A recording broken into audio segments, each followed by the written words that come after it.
لا تزول قدم ابن آدم من عند ربه یوم القیامہ، قیامت کے دن انسان اپنی جگہ سے ہل نہیں سکتا جب تک 5 سوالوں کا جواب نہیں۔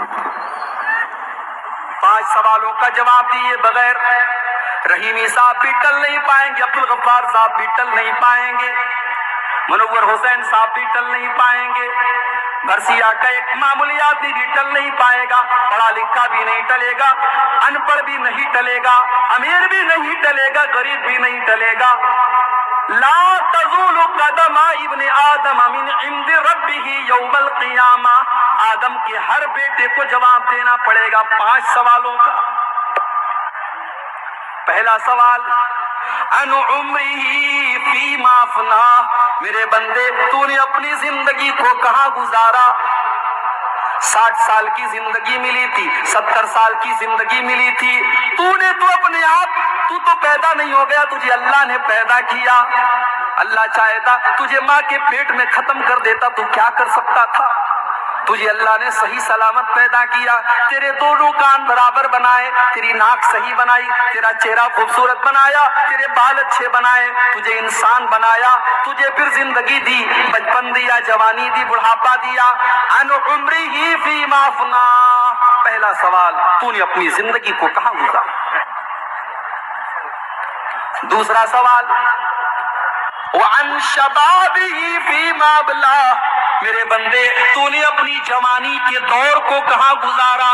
تو 20 سال سے لے کر کے 40 سال کے دور میں تو کیا کرتا رہا؟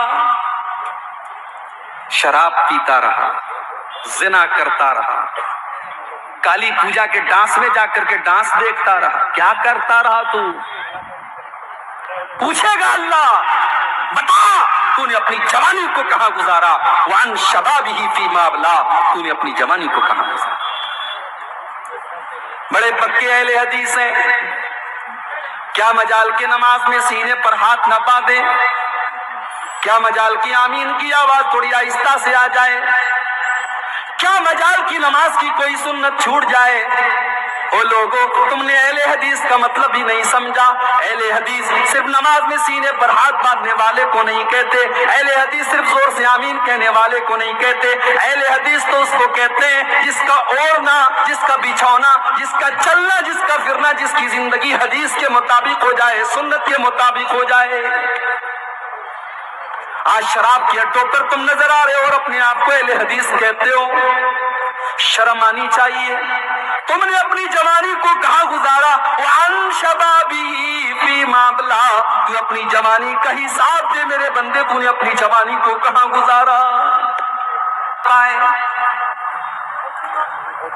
ذرا گھر گھر جا کر کے سروے کر لو، ہر گھر سے سروے کر لو۔ میں بچوں کی بات نہیں کر رہا، میں بڑوں کی بات کر رہا ہوں، ہر گھر سے سروے کر لو۔ 18 سال کے 5 نوجوان لڑکے گھر میں موجود ہیں، بڑے اچھے اچھے نام بھی ہیں ان کے، عبداللہ، عبدالرحمان، بڑے اچھے اچھے اسلامی نام ہیں۔ گھروں میں جا کر کے سروے کر لو، پوچھو بھائیو کیا تم مسجد میں نماز پڑھنے آتے ہو؟ نہیں صاحب، تھوڑی کوتاہی ہے، جمعہ تو آتے ہیں، 5 ٹائم میں نہیں آتے ہیں۔ واہ واہ بھائی، میرے بھائی، تم تو نبی کے عاشق ہو، تم تو نبی کے چاہنے والے ہو، تم تو نبی سے پیار کرنے والے ہو۔ ارے تم کیسے نبی کے چاہنے والے ہو؟ تم نبی کے لیے جان دینے کی بات کرتے ہو، تم 5 ٹائم نماز میں حاضر ہونے کے لیے تیار نہیں ہو۔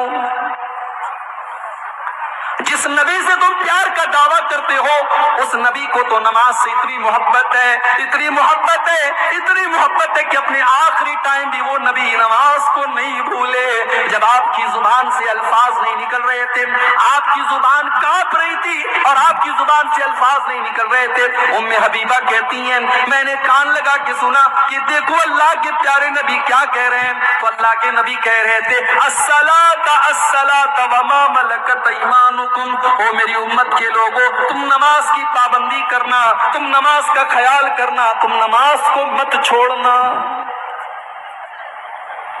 کسی حال میں معاف نہیں۔ ابھی ایک